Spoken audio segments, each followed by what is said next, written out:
The hours we spend working aren't the whole problem. A hand-picked selection of unpopular opinions from shunned outsiders of Reddit. The idea that only a coward uses a gun and a real man uses his fists doesn't make any sense. The worst outcome of fighting someone is getting your bottom beat. Sure, you could die, but 9/10 you'll live. The worst outcome of killing someone is going to jail for life or possibly being sent to death.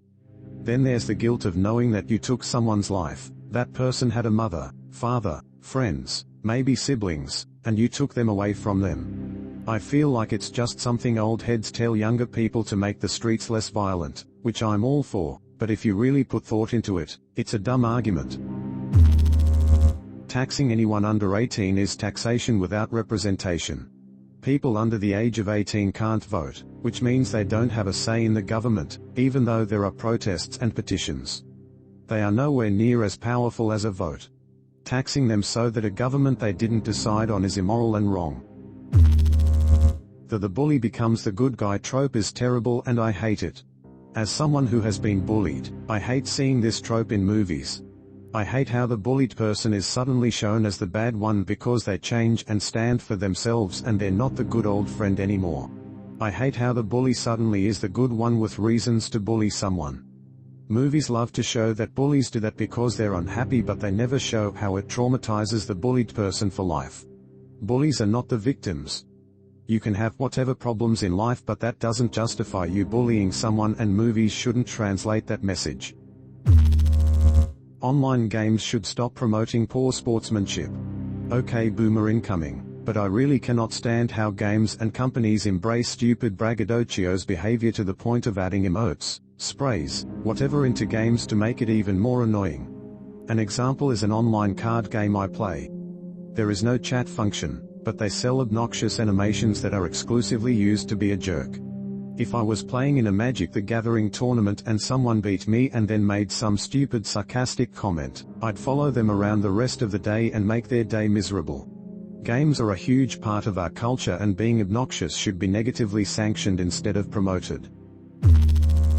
I don't think an employee being on their phone is professional. If I walk into any type of store, place of entertainment, and I see an employee on their phone, especially when I can tell that it's a slow day for them, I couldn't care less if they're on their phone as long as they help me if I ask and they're obviously not neglectful of their duties they have to do. It is more fun to be an adult than to be a child. People always say they wish they could be a kid again and just have fun with no responsibilities. I've always hated not being allowed to do things because I was too young, even when I knew I would be okay to do it.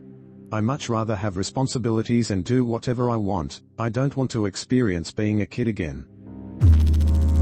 Beauty pageants are a relic of a bygone era and they shouldn't exist today. The idea of someone being beautiful is purely subjective. To have a whole contest which selects its candidates based on criteria with no intrinsic value with regards to objective beauty and which then proclaims one person to be the most attractive person through a qualified jury, is simply stupid and has no place in the modern world. It's not inspirational to anyone who watches this stuff, it's just sad. People often talk about how the modeling industry and social media, that is Instagram, impose a beauty standard on both genders and how it's harmful. These kinds of contests are pretty much the same thing, except the standards are explicitly shown and affirmed because of the official nature of it all. Are these types of contests tolerable on a small scale, that is town level, county level? Yes. It's all in good fun, basically everyone can enter, and these types of pageants don't have the widespread influence that nationwide and international beauty pageants have on its viewers and thus on society in general. Take art, for example.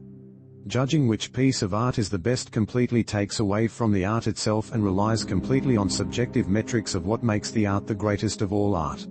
Is there bad art? Sure, because a lot of people don't like it, and even still it remains a subjective thing. But to instill this idea that one piece of art is the pinnacle of art and should be revered as such by everyone else is plain stupid and shouldn't be a thing.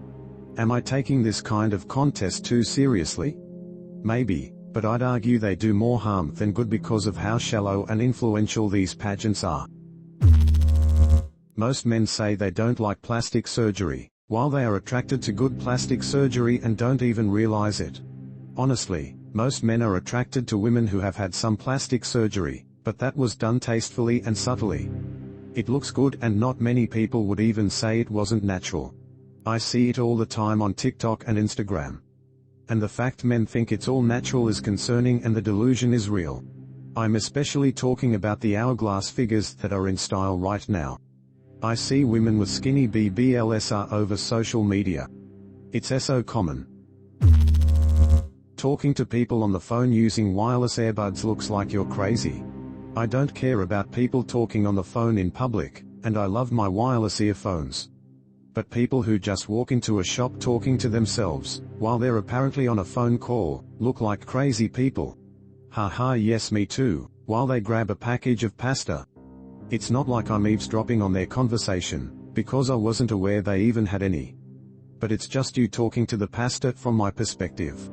I never had the need to have both my hands free to talk to someone on the phone, or even have any need to talk to someone while I'm shopping. It's a bit less weird if they're on a bike, for example. That makes sense that you might want someone to talk to while having a little biking adventure. It's perfectly understandable for an adult to not be interested in watching a show about a teenage girl coming of age. The top post on Reddit today is about how people who don't watch Ms. Marvel are just close-minded, terrible human beings. When Hannah Montana was the most popular thing in the whole universe, I never once got accused of being closed-minded for not watching it. It was considered perfectly normal for a man in his late 20s to not be interested in a show about a teenage girl and high school drama. Yet somehow if you take the exact same plot and add superpowers, I become a terrible person for not watching? It is literally the exact same plot. You just swap secretly being a rock star for secretly being a superhero. Having fictional characters come back from the dead is the opposite of dramatic. This practice has become so common with the franchising of so much of our modern media. It's not just that it's completely unsurprising, which it is, but it also strips back all the impact of earlier dramatic moments. Recurring characters have the potential for making money over many years, so why kill them off? All my favorite movies are now never-ending soap operas. Not having a filter is a very unattractive quality. I have a co-worker who is seemingly proud of the fact that they have no filter. They spew whatever is in their mind out for everyone to hear, and my co-worker talks about it like it's funny and something that he is proud of.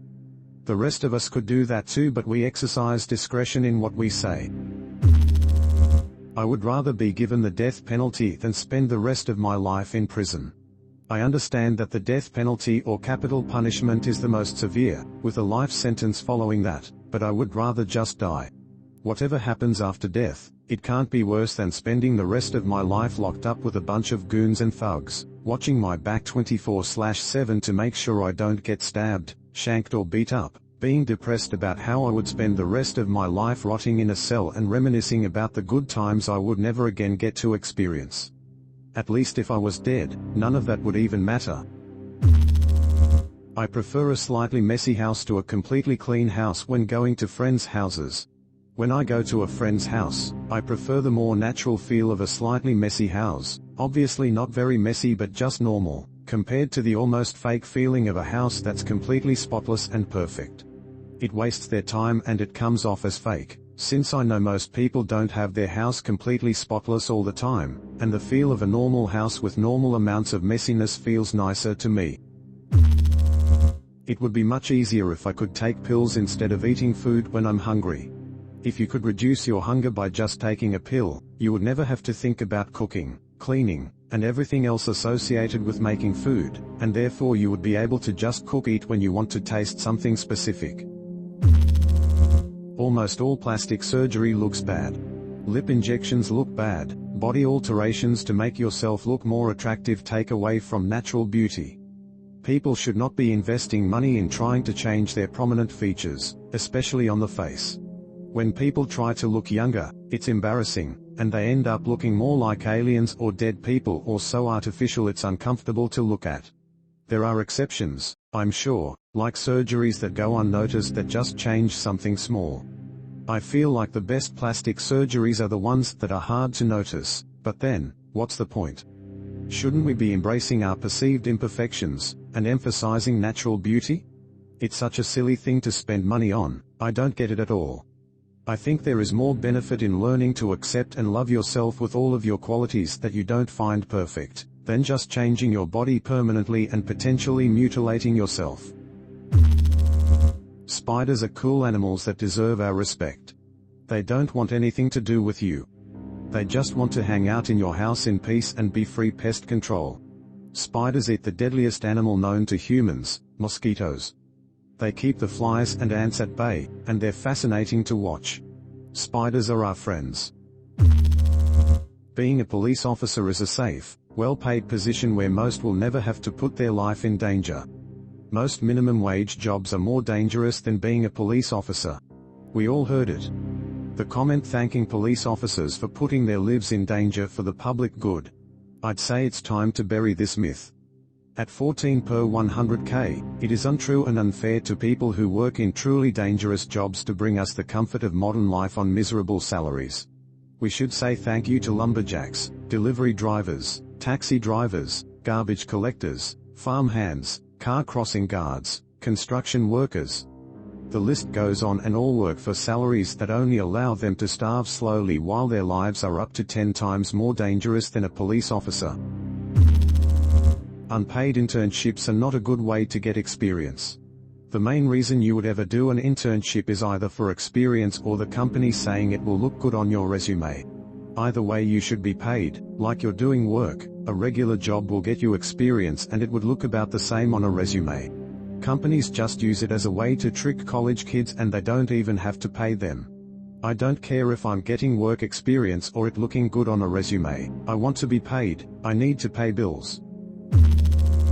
Middle schoolers are smart enough to do most entry-level white-collar jobs. The only exceptions are jobs that require a specialized academic skill, like knowing advanced calculus for some sort of tech job. Middle schoolers are smart enough to do entry-level white-collar jobs that say you need a bachelor's degree but don't care what your major was. The only things really holding them back are the fact that society doesn't acknowledge their ability, and the fact that they lack reliable transportation, but that's becoming more irrelevant. Spending more than half of your life at work is an existential crisis, but everyone thinks it's normal. Seriously, think about it.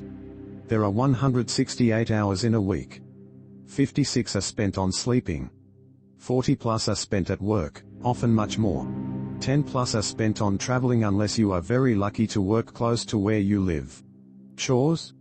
Cooking? Obligations? It's insane how little time you have to do what you want to do, and everyone thinks it's normal. Retirement? Why would I want to wait to enjoy living until I am old and my energy is gone? With how unhealthy everything is, and is becoming, most of us will not make it to 80. Your lifespan is wasted supporting people who actually enjoyed their life. Somebody replied, this might be even more unpopular than the original poster's opinion, but I think two things need to be considered. 1. A rough gig by modern Western standards is a good deal by the standards of most humans in history. Obviously, we want to hold ourselves to a higher standard than feudal peasants, but if the situation today is an existential crisis, then how do we describe coal miners working 10-12-hour shifts?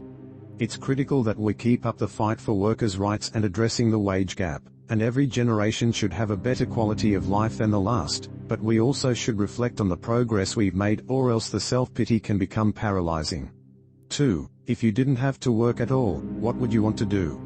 Some of us might be able to fill our time with passions that have no economic value, but most people will eventually find an urge to create something, to help people, to spread knowledge, art, or entertainment. It is human nature to take pride in work. This is how we make progress. So my ultimate point is that the hours we spend working aren't the whole problem. The real issue is the lack of fulfilling, meaningful opportunities for people to do things they take pride in. To folks who agree with the original poster, I would encourage you to envision how you would truly want to spend your days, and figure out if there are steps you can take to make that vision a reality. And if there aren't, because our system fails so many of us, what steps can you take to help fix that system? Taking videos of strangers is creepy and needs to stop. I don't know how often I have seen videos on here or on other social media platforms of just some people, usually filmed at a distance, clearly without the knowledge or approval of the people being filmed. Why do you need to be filming a grandparent playing with their kid? Or a couple hitting it off on a date? It's honestly so weird to me that no one else seems to care or find it strange. Whenever I bring this up, people brush it off like, well, they're in public, but that's some bull. Being in public isn't consent to be posted online for somebody's clout, or to get up votes on makes me smile. Wish it would stop. Pepto-Bismol is delicious and should be made into a non-medicated beverage. I wish I could drink a full glass of Pepto-Bismol. My wife doesn't like the taste, so she buys the pill version, but I keep my own bottle under the sink. When my tummy aches, I'll take a fat swig straight from the bottle. I don't even measure. Sometimes I'll eat extra cheese to make my stomach hurt just so I can have an excuse to taste the glorious pink serum. Sometimes, but only sometimes, I'll take a swig when my stomach is fine, just as a treat. I'd drink a glass of it with every meal if I could. Millennial humor has become as unfunny as the humor of boomers. The whole "I'm such a damaged loser, life is hard and my parents screwed me up.